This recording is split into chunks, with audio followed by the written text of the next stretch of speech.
Ассаламу алейкум достор.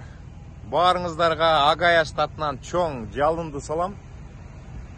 Ушул тракстапка көчөгүнү кечинде келип токтодум эле. Трактор абдан көп болчу. Эртең менен турсам, жарым трактор уже жолго чыгып кетиптир. Азыр биз 80-чи жолдобуз.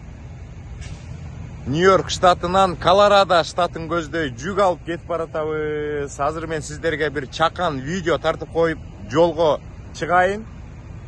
Көптөн бери айтып жүрөм. Азыр Америкага биздин жаштар абдан көп келип атат. Арасынан YouTube канал ачкандар да бар. Telegram канал, Instagram канал ачкан жигиттерибиз, карындаштарыбыз абдан көп келип атышат бул жака. Мен сиздерге азыр жакшы бир маалымат берейин. Америкада трак жумушу боюнча. А сиздер болсо мага жардам берип, Чикаго шаарында жашаган биздин инибиз бар экен, Авакир деп жаңы YouTube канал ачып, мекендештерге жакшы маалыматтарды берип атат, өзүнүн видеолорунда да айтып атат. Каналга катталыңыздар, мага дух бериңиздер, анан сиздерге абдан сонун видео тартуулайын деп жатат. Азыр мен сиздерге маалымат берейин. Анан маалымат берип бүткөндөн кийин видеонун аягында Авакир инимдин YouTube каналы менен тааныштырайын. 338 катталуучусу бар экен. Баарыбыз вагон духтан берип туруп, ушул видео чыккандан кийин 1000ге чейин жеткизип коелу. Анан инибиз духтан алып туруп, сонун видеолорду чыгарып, жакшы маалыматтарды сиздерге берет, достор. Анда кеттик, тетигил чөптүн жанына барып алып, 6 күндө тракта жумуш кандай болуп атат деген темада сүйлөшөлү. Чиркин жашоо, достор, караңыздарчы, кандай жаратылыш. Бош болгондо ушул жака үй бүлө менен, достор менен келип эс алган кандай сонун. Бирок биз азыр жумуштабыз. Могул жерден бетондордун үстүнө стол кылып кагазымды коюп алдым. Азыр видеону баштайлы, достор. Мен ар дайым айтам, эгер диспетчер күчтүү болсо, компания жакшы болсо, жумуш ар дайым жүрүп турат. Бир жүккө баратканда диспетчер экинчи жүктү эртелеп таап коет. Мен бул жумада жумушту 6 сентябрда баштадым. 11 сентябрга чейин эмне жүк алам баардыгын билем. Ошондо 6 күн. Мен 6-сында чыкканда Агая штатынан Нью-Йоркту көздөй жүк алдым. Баасы 1600, 590 майл айдашым керек. 1 майлы $2.71 болду. Экинчи жүктү көрүп атасыздар. Нью-Джерси штатынан Мейн деген штатка алдым. Жүктү 1350. Негизи Мейн штатына жүк барат, бирок чыгышы азап. Бирок мага жакшы жүк чыгып калды Нью-Йоркту көздөй. $1350 жүк алдым, 475 майл айдадым, 1 майлы $2.84 болду. Үчүнчү жүк Мейн штатынан Нью-Йоркту көздөй, Буффалону көздөй жүк алдык. $1650 төлөп берди. 600 майл экен, $2.75 болду. Төртүнчү жүк. Мен сиздерге айтып жатпайынбы, Нью-Йорк штатынан азыр Колорадо штатын көздөй кетип бартам деп. $3800 жүк алдым, 1451 майл айдашым керек. 1 майлына $2.61 төлөп берип атат. Бирок мен заранее билем, что Колорадо штатына жеткенде мен диспетчерим эртелеп жүк берип койду. Колорадо штатынан Айова деген штатка $1000 жүк алып 601 майл айдайт экенмин. 1 майлы $1.66. Көрдүңүздөрбү? Колорадо штатына жүк ар дайым жакшы барат, бирок чыгышы азап. $1000 жүк табылып калды. Ошондо мен 6 күндө гросс деп коет, $9400 жүк алып жатам. 3717 майл айдап жатам. Ар бир майлы общий $2.52 төлөп берип атат. Ошондо биз азыр расходторду чыгарабыз.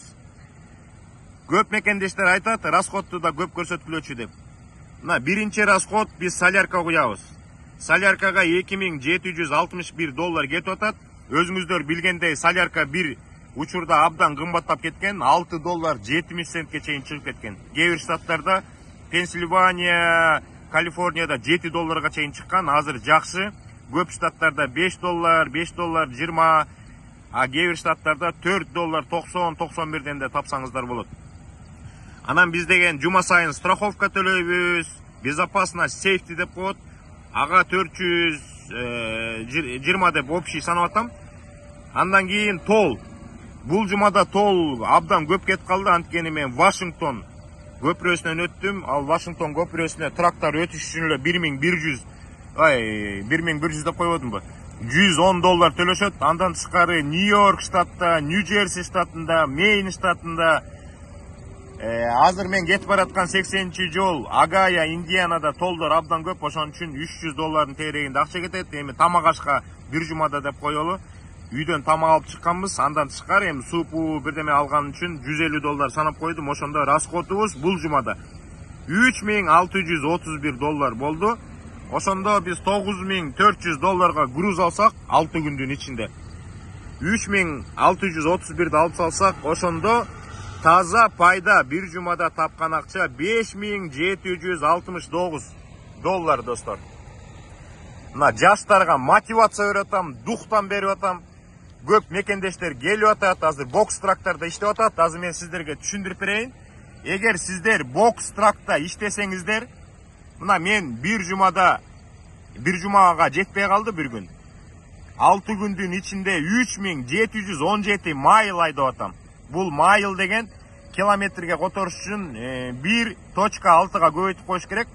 1.6га. Ошондо километр чыгып калат. Мен бир жумада 3717 майл айдасам,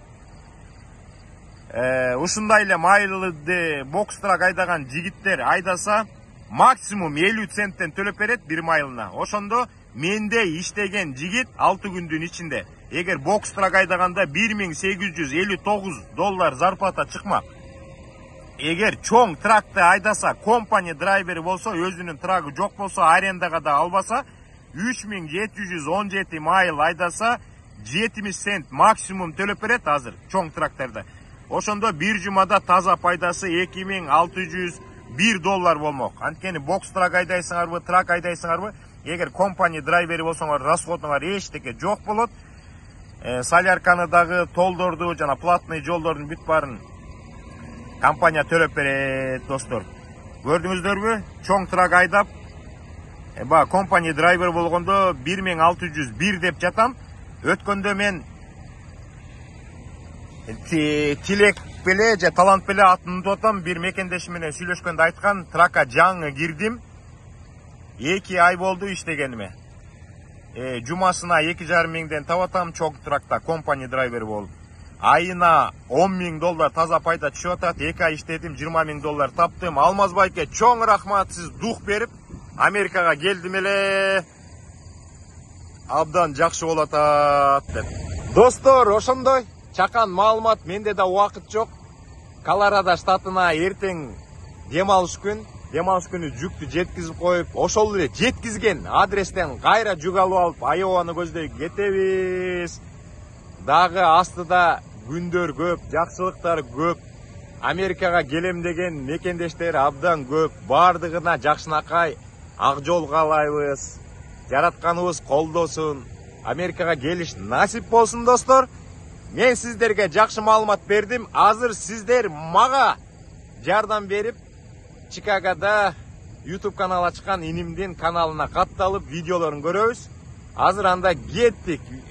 Каналды биз сиздерге көрсөтүп бир сыйра тааныштырайын. YouTube'га кирсеңиздер, мына Абакир Life деп жазылып турат. Бизден Абакир деген инебиз ошо YouTube канал ачты, мына 338 катталуучусу бар экен. Азырынча 8 видео чыгарыптыр.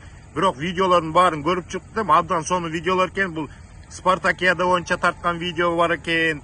Мекендештер Чикагода кантип эс алат деген видео бар экен. Ниагара шаркыратпасына барган видео бар экен. Ана Costco деген магазинге барып, сиздер менен товарлардын баалары менен эмне товарлар бар тааныштырыптыр.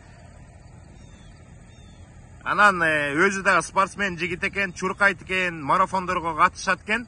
Азыр мына мекендештер баягы чогулбады эле Спартакиадага.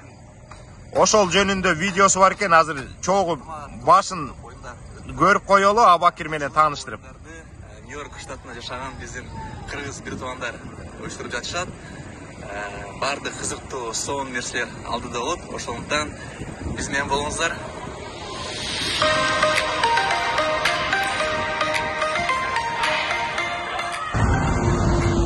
Достор, ошондой чакан видео. Бирибизди колдойлу, бирибизге жардам берели, бирибизге дуктан берели. Маалымат болсо бөлүшүп турабыз. Анда Абакир инибизди колдойлу. Катталуучуларын bir күндө 1000ге жеткизип коелу.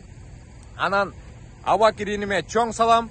Мен Абакир инимди тааныбайм, ал мени тааныбайт. Просто мен мекендештерге колдоо көрсөтүп, анткени мен 1,5 жылга жакындап калды YouTube канал ачканыма.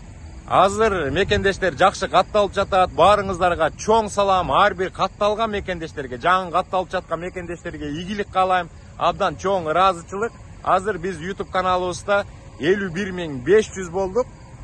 Эми биздин катталуучулар жардам берип, Абакирдин YouTube каналын колдоп коюңуздар. Ал да сүйүнүп калат. Жакшы видеолорду чыгарып, жакшынакай маалыматтарды берип турат. Анда биз жолго чыктык. Ийгилик, аманчылык, барчылык!